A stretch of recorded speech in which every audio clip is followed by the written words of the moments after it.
નમસ્કાર, ન્યૂઝ બુલેટિનમાં આપનું સ્વાગત છે। હું છું પંકજ। જે રીતે તારીખ પર તારીખ અયોધ્યા કેસમાં અત્યારે થઈ રહી છે, ત્યારે આખો મામલો હવે ફરી એકવાર ગૂંચમાં પડ્યો છે, કારણ કે અયોધ્યાની અંદર જે 26 વર્ષથી મુદ્દો અધરતાલ છે, જ્યારે સમગ્ર વિવાદ સુપ્રીમ કોર્ટમાં ગયો છે, સુપ્રીમ કોર્ટમાં પણ પડી રહી છે તારીખ પર તારીખ।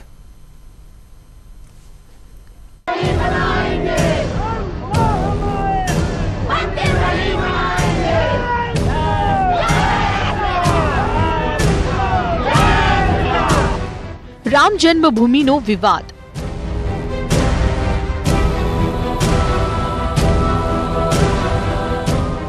ક્યારે આવશે ઉકેલ?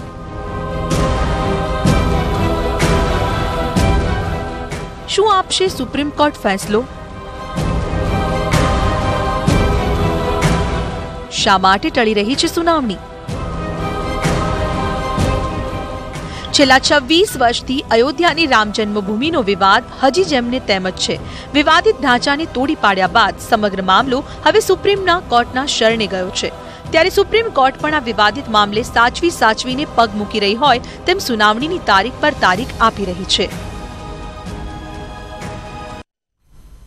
અયોધ્યા મામલે સુપ્રીમ કોર્ટમાં સુનાવણી ફરી એકવાર ટળી ગઈ છે। સુપ્રીમ કોર્ટ હવે પછી 29મી જાન્યુઆરીએ સુનાવણી હાથ ધરશે, એટલે કે રામ મંદિર મામલે હાલ તો બંને પક્ષને મળી રહી છે તો તારીખ પર તારીખ।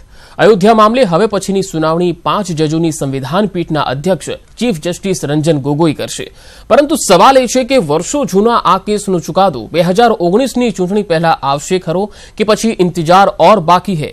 કારણ કે લોકસભા ચૂંટણી નજીક હોવાને કારણે રામ મંદિર મુદ્દે પણ રાજકારણ ગરમાઈ રહ્યું છે। કેન્દ્રમાં એનડીએના સહયોગી શિવસેનાએ કહ્યું છે કે જો 2019ની ચૂંટણી પહેલા મંદિર નહીં બને તો એ જનતા સાથેનો દગો હશે।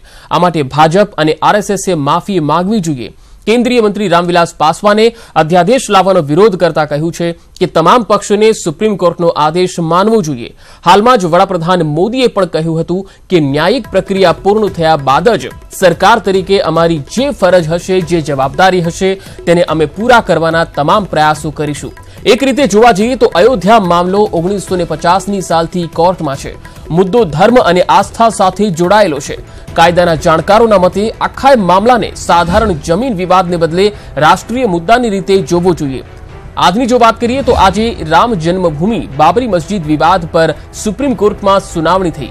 મુસ્લિમ પક્ષના વકીલ રાજીવ ધવને જસ્ટિસ યુયુ લલિત પર સવાલ ઉઠાવતા સુપ્રીમ કોર્ટે વધુ સુનાવણી 29 જાન્યુઆરીએ કરવાનો નિર્ણય કર્યો છે। હવે 5 જજની બેન્ચમાં જસ્ટિસ યુયુ લલિત સામેલ નહીં થાય અને નવી બેન્ચ બનાવવામાં આવશે। સુનાવણી શરૂ થતા 5 જજની બેન્ચે કહ્યું છે કે આજે મામલાની સુનાવણી નહીં થાય, પરંતુ માત્ર સમય મર્યાદા નક્કી થશે। અગાઉ હાઈકોર્ટની 3 સભ્યોની બેન્ચે 30 સપ્ટેમ્બર 2010ના રોજ 2-1ના બહુમતવાળા ચુકાદામાં કહ્યું હતું કે 277 એકર જમીનને ત્રણેય પક્ષો સુન્ની વકફ બોર્ડ, નિર્મોહી અખાડા અને રામલલામાં બરાબર ભાગે વહેંચવામાં આવે। આ ચુકાદાને કોઈ પણ પક્ષે માન્ય રાખ્યો ન હતો અને સુપ્રીમ કોર્ટમાં પડકારાયો હતો। ઉચ્ચ અદાલતે 9 મે 2011ના રોજ અલ્હાબાદ હાઈકોર્ટના ચુકાદા પર રોક લગાવી દીધી। સુપ્રીમ કોર્ટમાં આ કેસ છેલ્લા 8 વર્ષથી ચાલી રહ્યો છે। આ પહેલા સુપ્રીમ કોર્ટે 4 જાન્યુઆરીએ આ કેસની સુનાવણી કરી હતી। ચીફ જસ્ટિસ રંજન ગોગોઈ અને જસ્ટિસ સંજય કિશન કૌલની બેન્ચે શુક્રવારે આ મામલે સુનાવણીની તારીખ માત્ર 60 સેકન્ડમાં જ કોઈ પણ પક્ષની દલીલ સાંભળ્યા વગર આગળ વધારી હતી। 2 જજની આ બેન્ચે તાત્કાલિક સુનાવણી કરવા અને કેસની નવી બેન્ચ પાસે મોકલવાનો નિર્ણય લેવાનો હતો।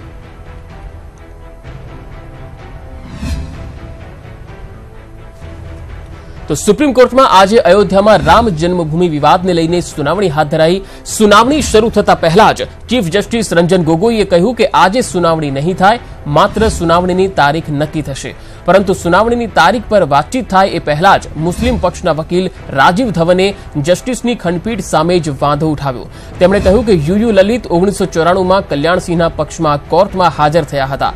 જોકે એટલું જ બોલતા રાજીવ ધવને માફી પણ માંગી લીધી। જોકે મુખ્ય ચીફ જસ્ટિસ રંજન ગોગોઈએ કહ્યું છે કે તેમાં માફી માંગવાની જરૂર નથી, આપે માત્ર તથ્ય રજૂ કર્યું છે। જોકે યુપી સરકારના વકીલે હરીશ સાલ્વેએ જણાવ્યું છે કે તેમને યુયુ લલિત સામે કોઈ જ વાંધો નથી। વાંધો ઉઠ્યા બાદ યુયુ લલિતે ખુદને ખંડપીઠથી અલગ કરવાનો નિર્ણય કર્યો। મુખ્ય ચીફ જસ્ટિસે કહ્યું છે કે સુનાવણીની તારીખ નક્કી કરવાની હવે 29 જાન્યુઆરીના રોજ નવી બેન્ચ નક્કી કરશે અને એ 29 જાન્યુઆરીએ જ સુનાવણી થશે.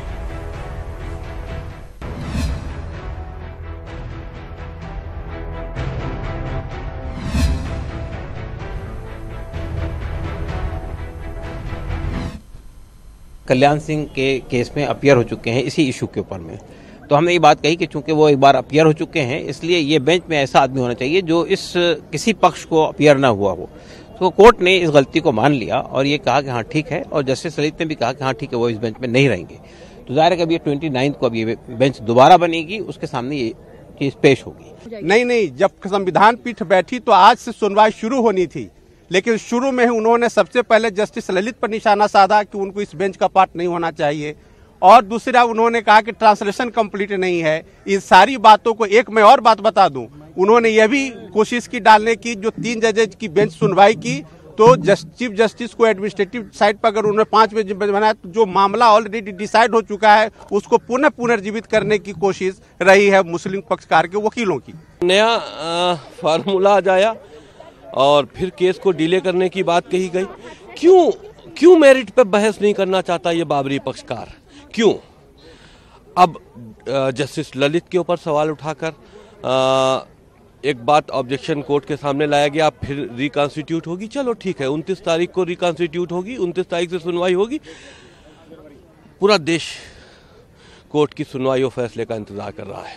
जो अयोध्या की हियरिंग जिस बेंच को करनी थी, अब उस बेंच में कुछ तब्दीली होगी और दोबारा से हियरिंग 29 जनवरी से शुरू होगी, और हम लोग उम्मीद करते हैं कि 29 जनवरी से अब इस पे बाकायदा इंशाअल्लाह हियरिंग शुरू हो जाएगी, जिससे कि अयोध्या जैसे सेंसिटिव मामले पर फैसला हो सके और इस हमारे मुल्क को इस अहम मसले से हमेशा के लिए निजात मिल सके. और जाहिर सी बात है, हम सबका पूरा एतमाद और यकीन सुप्रीम कोर्ट पर है और उसके जजेस पर है, और जो भी फैसला होगा वो हम सबको काबिल कबूल होगा.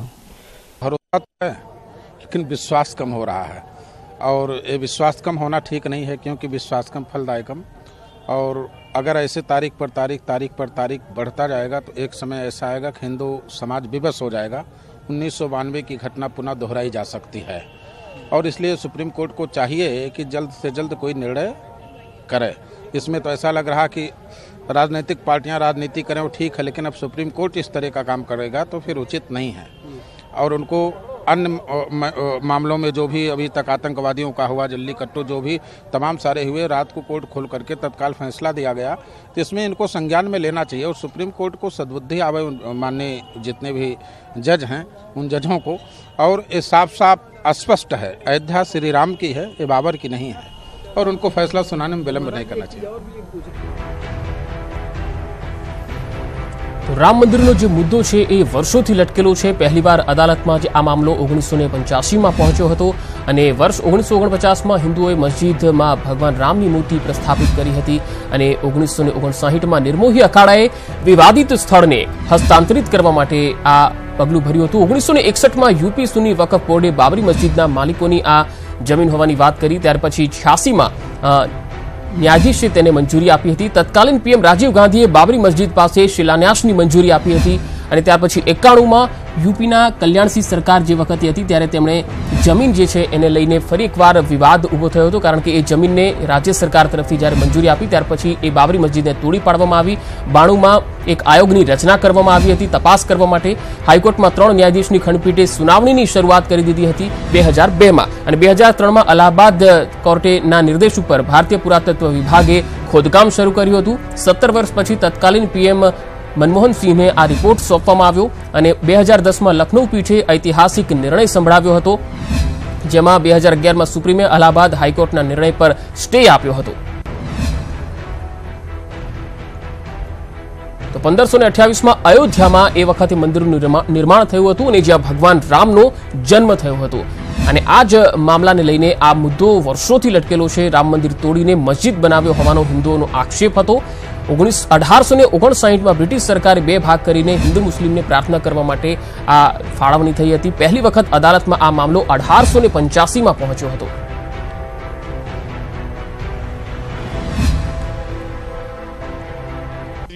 जन जन में प्रतिष्ठित करने की आवश्यकता है और यह हमारी तपस्या निश्चित रूप से निर्णायक होगी और इनको सद्बुद्धि आएगी। महाराज जी, एक सवाल ये है कि इस तारीख से क्या आपको बेचैनी और दर्द महसूस नहीं होता है? बेचैनी दर्द आपको क्या बताऊं, मैं मिठाई ले आया था आज कुंटलों की, आज मैं मिठाई बांटूंगा और मुझे ऐसा लग रहा है लगा वज्रपात हो गया है। मेरे फेस को आप रीड करिए, मुझे ये स्थिति पैदा हो रही है कि हे भगवान, जहां 100 करोड़ हिंदू रहते हैं, हिंदुस्तान में 100 करोड़ हिंदुओं के सबसे बड़ा तीर्थ अयोध्या, जो भगवान राम की जन्मभूमि सारी दुनिया जानती है। इंडोनेशिया में भगवान राम की चर्चा होती है, जो मुस्लिम कंट्री है। आज यहाँ जहाँ भगवान पैदा हुए हैं, भगवान टाट में हैं। हम सब लोग कोर्ट की ओर देखते देखते देखते देखते कई पीढ़ियां गुजर गई। अब कोर्ट से विश्वास आज खत्म, अब बहुसंख्यक समाज का धैर्य खत्म हो गया है। अब हम लोग अन्याय तो नहीं करेंगे, लेकिन भगवान से प्रार्थना करेंगे कि राजनीतिक पार्टियों की भी सद्बुद्धि आए, न्यायाधीशों को भी सद्बुद्धि आए। आज की राजनीति हमारे यहाँ दिशाहीन हो गई है। हमारे यहाँ जो है वादा किया जाता है कि हम आएंगे तो राम मंदिर बनाएंगे, और जब पूर्ण बहुमत से मेयर से लेकर राष्ट्रपति तक कुर्सी हथिया लेते हैं, तब फिर ये जन भावनाओं का निरादर करने लगते हैं और कहते हैं कि न्यायपालिका से होगा। ठीक है, न्यायपालिका से होगा, लेकिन आपको लोगों को ठग करके और कुर्सी लेने की क्या जरूरत थी? हम इंतजार कर लेते अनंत काल तक। लेकिन प्रयागराज अर्धकुंभ में एक धर्म संसद का फिर से आयोजन हो रहा है। क्या उस धर्म संसद में राजनीतिक दल, चाहे जो भी राजनीतिक दल हो, या सुप्रीम कोर्ट जो आज मुख्य अलंगा बना हुआ है इस पूरे मामले में, क्या इनके खिलाफ कोई मैसेज पास हो सकता है? बिल्कुल निश्चित रूप से कुंभ से मैं वहां जो है गंगा जल पी करके और 1 महीने तक तपस्या करूंगा। या तो धर्माचार्यों से मेरा आग्रह होगा कि जिएंगे तो राम का मंदिर बनना चाहिए, और नहीं तो अब जिएंगे नहीं, उसके लिए सीने पर गोली खाने को तैयार हैं। जो ये पार्टी ने वादा किया पीछे हट गई। अब इस पार्टी से मेरा आग्रह है कि तुम मंदिर नहीं बना सकते तो गोली चलवाने को तैयार हो जाओ। भारतीय जनता पार्टी के इस शासन में मुझे जेल भेजा गया, मुझे देशद्रोह की दफा लगाई गई। मुझे उससे गम नहीं है, मुझे सूली पर चढ़ा दो, लेकिन रामलला अब टाट में नहीं रहेंगे। और जो रामलला को टाट में रहेगा और रामलला के नाम पर जो ठाट में आया है, उसके ठाट को हम लोग अब नहीं देखेंगे। अब रामलला मंदिर में विराजमान होंगे, उसके लिए चाहे कानून हाथ में लेना पड़े, चाहे गोली खानी पड़े, जो भी कीमत होगी चुकाएंगे और राम मंदिर बनाएंगे। मेरा कहना यह है कि कल्याण सिंह मुख्यमंत्री थे, राज्यपाल हैं, उनके पूर्व वकील, यदि यूयू ललित को इस आरोप में हटाया जा सकता है कि कल्याण सिंह मुख्यमंत्री के वकील थे, इसलिए प्रभावित हो सकता है न्यायालय, तो मेरा कहना है कि केशव चंद गगोई के बेटे हैं माननीय जज महोदय गगोई जी, उनको भी हटाया जाए, उनको भी अपना नाम वापस ले लेना चाहिए कि मैं इस सुनवाई में नहीं रहूँगा। मेरा कहना यह है 100 करोड़ हिंदुओं की भावनाओं को कुचलने का षड्यंत्र कांग्रेस ने किया है, जिसकी मैं घोर निंदा करता हूँ। बहुत इम्पोर्टेंट सुनवाई आज सुप्रीम कोर्ट में होनी थी बाबरी मस्जिद जन्मभूमि मामले की 5 जजों के द्वारा। अब इसको 29 तारीख दे दी गई है। देखिए, मैं जानता हूँ अच्छी तरह से, और पहले भी जानता था, जब 4 तारीख की डेट पड़ी थी तब भी मैंने कहा था कि गगोई के रहते हुए निर्णय नहीं हो सकता है। इसलिए गगोई कांग्रेस के मुख्यमंत्री केशव चंद गगोई के बेटे हैं। मुझे बड़ा आश्चर्य हुआ आज यह सुन करके कि यूयू ललित का भाजपा के मुख्यमंत्री कल्याण सिंह और वर्तमान राज्यपाल के वकील थे, यदि उनको इस आरोप में हटाने के लिए निर्णय माननीय जज महोदय ले सकते हैं, तो मेरा कहना है कि केशव चंद गगोई के बेटे हैं माननीय जज महोदय गगोई जी, उनको भी अपना नाम वापस ले लेना चाहिए, क्योंकि देश की जनता को विश्वास नहीं है कि कांग्रेस का बेटा हमारे पक्ष में या रामलला के पक्ष में या हिंदुत्व के पक्ष में कोई निर्णय ले सकता है। इसलिए मैं 100 करोड़ हिंदुओं की ओर से मांग करता हूँ, हम देश के शंकराचार्य, देश के रामानंदाचार्य, देश के रामानुजाचार्य, देश के जगतगुरु निम्बारकाचार्य, मध्वाचार्य, सब लोगों की ओर से निवेदन करना चाहता हूं कि गगोई को भी अपना नाम वापस ले लेना चाहिए कि मैं इस सुनवाई में नहीं रहूंगा, जैसे कि यूयू ललित ने अपना नाम वापस ले लिया है। तो क्या संत लोग अब इसी विवाद में रहेंगे कि जज को हटाया? विवाद की बात नहीं है, जज लोग जानबूझकर अपने को विवादित बना रहे हैं। जज लोग अपने आप अपने को विवादित बना रहे हैं। ये विवाद का विषय ही नहीं था। इसमें विवाद करना नहीं चाहिए था। जो जज था जहां से आया था, कोई किसी न किसी का बेटा होगा, कोई कांग्रेस का बेटा होगा, कोई भाजपा का बेटा होगा, कोई सपा का बेटा होगा, कोई बसपा का बेटा होगा। ये आरोप लगाकर हटाना संविधान के विपरीत है, न्याय के विपरीत है, कानून के विपरीत है। इसलिए ऐसा आरोप नहीं लगाना चाहिए। इसलिए मेरा कहना है कि सबसे पहले गगोई को अपना नाम वापस लेना चाहिए कि मैं भी केशव चंद्र गगोई आसाम के पूर्व मुख्यमंत्री का बेटा हूं, इसलिए हमको भी अलग हो जाना चाहिए। नहीं तो क्या ये नहीं मांग होनी चाहिए कि डे टू डे हियरिंग हो? जल्दी ये तो मैंने शुरू में कहा था कि डे टू डे नहीं, दिन रात सुनवाई होनी चाहिए। यदि आतंकवादियों को छोड़ने के लिए आधी रात 2 बजे सुप्रीम कोर्ट खुल सकता है तो 5 जजों की पीठ क्रमबद्ध से बैठे, 24 घंटे बैठे, 2 महीने के अंदर निर्णय कर दे। मेरा कहना ये है। तो कितनी जल्दी ये मामला हल हो कि आप लोग? मैं चाहता हूं 2 महीने के अंदर जब निर्णय हो जाएगा तब भाजपा कानून बनाएगी, विधेयक लाएगी, अध्यादेश लाएगी, बिल लाएगी। क्योंकि भाजपा के हाथ बंधे हुए हैं पार्लियामेंट में। जब तक सुप्रीम कोर्ट को कोई निर्णय नहीं आता तब तक सरकार कोई कदम उठा नहीं सकती है। इसलिए मेरा जजों से निवेदन है कि ये हटाने वाली बात खत्म करें, हटाने वाली बात खत्म करें। आज हटाएं, कल दूसरा जज नियुक्त करें। पहले गगोई अपने हटे। हमको गगोई पर भरोसा नहीं है क्योंकि वो कांग्रेस के पूर्व मुख्यमंत्री केशव चंद्र गगोई के बेटे हैं। यदि वकील के प्रति संदेह हो सकता है तो बेटे पर क्यों संदेह नहीं होगा कि कांग्रेस के बेटे? तो गगोई हटेंगे तो क्या आपको लगता है कि जल्द से जल्द फैसला आ जाएगा? हाँ, निश्चित फैसला आएगा। सुप्रीम कोर्ट के जज का स्वागत करते हैं और सुप्रीम कोर्ट के जज जो हैं चीफ जस्टिस साहब, उनके दिमाग में एक बात यह है कि हम इंसाफ करें, वो तो होगा ही होगा, लेकिन ये भी दिखाई देना चाहिए कि इंसाफ किया जा रहा है। आज जब अदालत की कार्रवाई शुरू हुई तो जमीयत उलमा हिंद के वकील डॉक्टर राजू धवन ने अदालत को बताया कि यूयू ललित साहब इससे पहले कल्याण सिंह के वकील रह चुके हैं बाबरी मस्जिद मामले में, लिहाजा हमें उनके बैठने पर एतराज़ नहीं है, लेकिन मैं अदालत को ये बताना चाहता हूँ कि ये एक मुलजिम के वकील रह चुके हैं कल्याण सिंह के। उसके बाद चीफ जस्टिस ने यूयू ललित से बात की। हमारा अंदाजा यह है कि यूयू ललित ने यह कहा होगा कि हाँ ये सच है, और उसके बाद यूयू ललित ने कहा कि मैं अपने आप को इससे विड्रॉ करता हूँ। ये चीज़ इतनी साफ हो गई है जब अदालत में कि अब हम लोगों का भरोसा ये है कि इंसाफ होगा। अदालत जो है कदम फूंक फूंक कर रख रही है।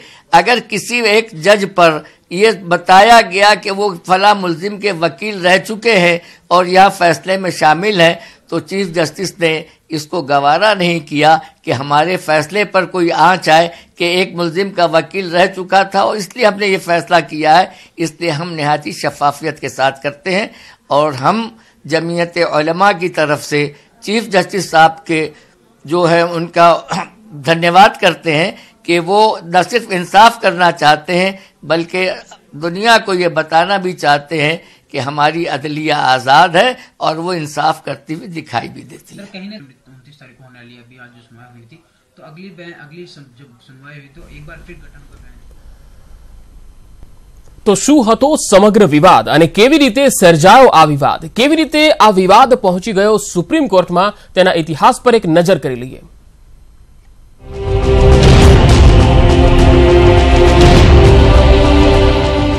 26 વર્ષ બાદ પણ વિવાદિત ઢાંચાના વિધ્વંસ અને અયોધ્યા મંદિરની રાજનીતિ પૂર્ણ નથી થઈ।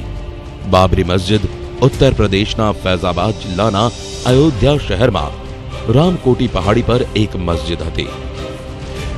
રેલીના આયોજકો દ્વારા મસ્જિદને કોઈ નુકસાન ન પહોંચાડવાની ભારતીય સર્વોચ્ચ અદાલતની વચનબદ્ધતા છતાં 1992માં 1.5 લાખ લોકોની રેલી એક હિંસક રેલીમાં પલટાઈ જવાના કારણે આ ઘટના ઘટી। મુંબઈ અને દિલ્હી સમેત ભારતના અલગ અલગ શહેરોમાંથી આવેલા લોકોમાંથી 2000 થી વધુ લોકો માર્યા ગયા।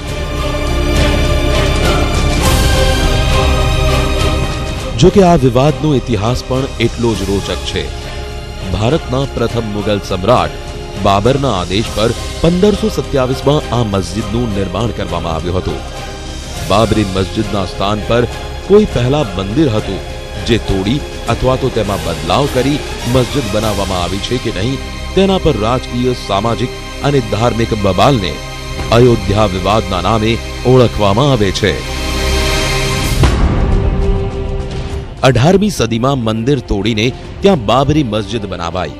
પૂજારીઓ દ્વારા નિર્માણ છીનવ્યા બાદ મીર બાકીએ આ મસ્જિદનું નામ બાબરી મસ્જિદ રાખ્યો હતો. જો કે બાબરનામામાં ત્યાં કોઈ મસ્જિદનો ઉલ્લેખ નથી. વિવાદિત સ્થળ પર કબજાને લઈને 1857ની ક્રાંતિના 2 વર્ષ પછી 1859માં વિવાદ થયો હતો. તેના પર બ્રિટિશ એડમિનિસ્ટ્રેશને જમીનને 2 ભાગમાં વહેંચી હતી. એક પર હિન્દુઓ પૂજા કરી શકતા હતા અને બીજો ભાગ મુસ્લિમોને આપવામાં આવ્યો. પરંતુ આ વ્યવસ્થા વધુ દિવસ સુધી ન ચાલી અને 1885માં મહંત રઘુબર દાસે રામ ચબુતરા પર છત નાખવાની મંજૂરી માટે અપીલ કરી. અયોધ્યા મંદિર મસ્જિદ વિવાદ સૌથી પહેલા વર્ષ 1949માં અદાલતના દરવાજે પહોંચ્યો હતો. ઉત્તર પ્રદેશમાં તે સમયે 3 કરોડ 10 લાખ લોકો રહેતા હતા અને ત્યારે આ એક જ મસ્જિદ સૌથી મોટી હતી. 1940ના દશક પહેલા મસ્જિદને જન્મસ્થાનની મસ્જિદ કહેવામાં આવતી હતી. 23 ડિસેમ્બર 1949માં અવૈધ રૂપે બાબરી મસ્જિદના સ્થળે હિન્દુઓએ રામલલ્લાની મૂર્તિ મૂકી દીધી હતી. જે બાદ અહીંયા ભગવાન રામની પૂજા અર્ચના શરૂ થઈ ગઈ અને મુસ્લિમોએ અહીં નમાઝ પઢવાનું બંધ કરી દીધું. ત્યારે વડાપ્રધાન જવાહરલાલ નહેરુએ યુપીના મુખ્યમંત્રી જેબી પંતને પત્ર લખી આ ગરબડી સુધારવાની માંગ કરી હતી. ત્યારબાદ હાસિમ અંસારીએ કોર્ટમાં અરજી કરી બાબરી મસ્જિદમાં રાખેલી મૂર્તિને હટાવી દેવાનો આદેશ આપવા કોર્ટને આગ્રહ કર્યો. હાસિમ અંસારી જ એકલા એવા વ્યક્તિ હતા જે 1949માં આ મસ્જિદમાં રામલલ્લાની મૂર્તિ રાખવાના ગવાહ હતા. તેઓએ પૂરા ઘટનાક્રમને નરી આંખે જોયો હતો, જેમાં 22 અને 23 ડિસેમ્બરની રાત્રે 50 થી 60 વ્યક્તિઓના એક દળે મસ્જિદ પરિસરના ગેટનું તાળું તોડી દિવાલ કૂદી બાબરી મસ્જિદમાં પ્રવેશ કર્યો અને ભગવાન રામની મૂર્તિની સ્થાપના કરી. અંદરની દિવાલ પર લાલ ચટાક રંગથી ભગવાન રામ સીતાનું ચિત્ર બનાવ્યો. 1984માં વીએચપીએ મસ્જિદનું તાળું ખોલવા માટે મોટા પાયે આંદોલન કર્યું હતું. 1985માં રાજીવ ગાંધીની સરકારે અયોધ્યાના બાબરી મસ્જિદનું તાળું ખોલી દેવા આદેશ કર્યો. તે તારીખ પહેલા ફક્ત હિન્દુ પુરોહિત મૂર્તિઓની વાર્ષિક પૂજા કરતા. આ નિર્ણય બાદ બધા જ હિન્દુઓને વિવાદિત ભૂમિ પર જવાની અનુમતિ મળી ગઈ. એટલે કે મસ્જિદને એક હિન્દુ મંદિરના રૂપે કેટલોક અધિકાર પણ મળી ગયો. પ્રથમ પ્રયાસના લગભગ 130 વર્ષ પછી 90ના દશકમાં તત્કાલીન વડાપ્રધાન ચંદ્રશેખર એક વખત ફરી આ મામલાનો નિર્ણય લાવવાનો પ્રયાસ કર્યો. ચંદ્રશેખરે વિશ્વ હિન્દુ પરિષદના લોકો સાથે આ મુદ્દાના ઉકેલ માટે વાતચીતના પ્રયાસો શરૂ કર્યા, પરંતુ તે શક્ય ન થયો. ક્ષેત્રમાં સાંપ્રદાયિક તણાવ વધી ગયો ત્યારે નવેમ્બર 1989માં રાષ્ટ્રીય ચૂંટણી પહેલા વિહિપને વિવાદિત સ્થળ પર શિલાન્યાસ કરવાની પરવાનગી મળી. વર્ષ 1990માં લાલકૃષ્ણ અડવાણીએ ગુજરાતના સોમનાથથી અયોધ્યા સુધી 10,000 કિલોમીટરની રથયાત્રા કાઢી હતી. 6 ડિસેમ્બર 1992ના રોજ બાબરી મસ્જિદને તોડી પાડવામાં આવી. હજારોની સંખ્યામાં કાર સેવકોએ વર્ષ 1992માં અયોધ્યા પહોંચી બાબરી મસ્જિદના ઢાંચાને પાડી દીધો હતો. જે બાદ અહીં સાંપ્રદાયિક હુલ્લડો ફાટી નીકળ્યા હતા. ત્યારબાદ તેના બરાબર 10 દિવસ પછી તત્કાલીન પીએમ નરસિંહ રાવની નેતૃત્વવાળી કોંગ્રેસ સરકારે જસ્ટિસ લિબ્રાહન આયોગની રચના કરવામાં આવી. તેણે 17 વર્ષ પછી 2009માં પોતાનો રિપોર્ટ સોંપ્યો, પરંતુ તેમાં શું હતું તે ક્યારેય જાહેર કરવામાં આવ્યું નથી.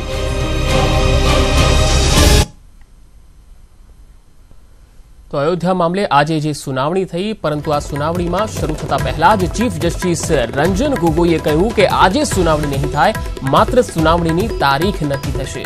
સુનાવણીની તારીખ પર વાતચીત થાય એ પહેલા જ મુસ્લિમ પક્ષના વકીલ રાજીવ ધવને જસ્ટિસની ખંડપીઠ સામે જ વાંધો ઉઠાવ્યો અને તેમણે એવું કહ્યું કે યુયુ લલિત 1994માં કલ્યાણસિંહના પક્ષમાં કોર્ટમાં હાજર રહ્યા હતા. જો કે આટલું બોલતા જ રાજીવ ધવને માફી પણ માંગી લીધી. જો કે મુખ્ય ચીફ જસ્ટિસ રંજન ગોગોઈએ કહ્યું હતું કે તેમાં માફી માંગવાની જરૂરિયાત નથી, આપે માત્ર તથ્ય રજૂ કર્યું છે. જો કે યુપી સરકારના વકીલે હરીશ સાલ્વેએ કહ્યું કે તેમને યુયુ લલિત સામે કોઈ વાંધો નથી.